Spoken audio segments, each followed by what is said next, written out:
And more Decision 2014 coverage now. Last night's election results mean we're looking at a very different Congress come the start of the year. Will they be able to get any work done is the big question. We're joined live now in the newsroom by Congressman Jim Langevin. First of all, congratulations on your re-election. Thank you, Allison. I'm very appreciative to the voters. Once again, I'm grateful for the support that they've given me, a strong show of support, and I look forward to going back to Washington to work on their behalf and on jobs and getting this economy back on track. And how are you going to do that with this new Republican majority? This is not going to be easy, fair to say, right? Well, it's not going to be easy if things were to continue as they had been. But I think this is a new day. I've already seen there's a Washington Post article that I read just this afternoon that Mitch McConnell and Speaker Boehner are already talking about reaching out to Democrats and trying to pass legislation that where we can find common ground. So I hope that we can move the country in a much better direction. I think the voters want more bipartisanship. They want us to find a way to get along. And I've always done that in every issue that I've worked on.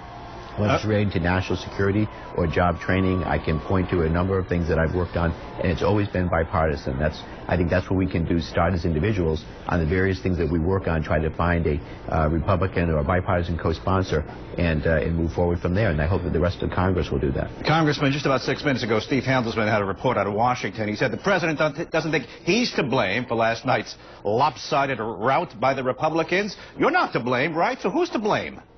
Well, there's clearly too much partisanship in Washington, and so I think the president could do a better job at reaching out both to Democrats and Republicans and consulting with everyone more and trying to find that common ground, use the power of the presidency to bring people together and reach out. And unfortunately, sometimes the president has not been very good at that. Well, great. So this is a new day. You're being very diplomatic now. ISIS, Ebola, let's go down the list. Terrible poll numbers. Why don't you tell them, no, Mr. President, you're to blame? Well, look, I think that there are a number of things that the president could always have done better and been more decisive and effective. But the most important thing is you have to bring people to the table. You have to use the power that you have in that office to try to get people to the table to make common sense decisions.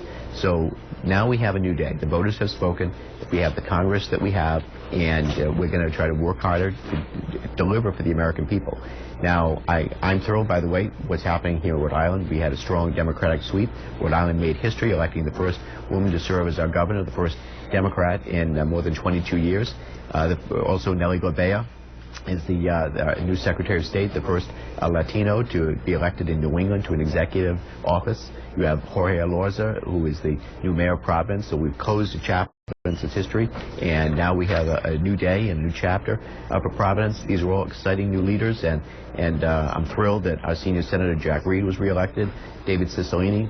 Right, and I look forward to going back to Washington to work with all the members of the congressional delegation Fair to say, though, on behalf of the people of Rhode Island. Fair to say, though, that on the federal level, this is going to be an uphill battle going forward. It doesn't have to be an uphill battle. There are things that we can work on, a jobs bill, an infrastructure bill. These are common sense things that we need here in Rhode Island, that other states need as well.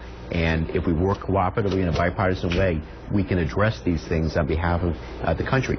So I'm encouraged by what I've already heard from Mitch McConnell and Speaker Boehner in that Washington Post article. I hope to take them at their word, and I hope that we're going to see that kind of bipartisan cooperation. Right. Congressman, just 20 seconds left. We're going to go over with your interview.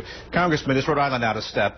We're a tiny little speck of blue in an ocean of red now. You don't have to worry about re-election, but is this state out of step with the rest of the country?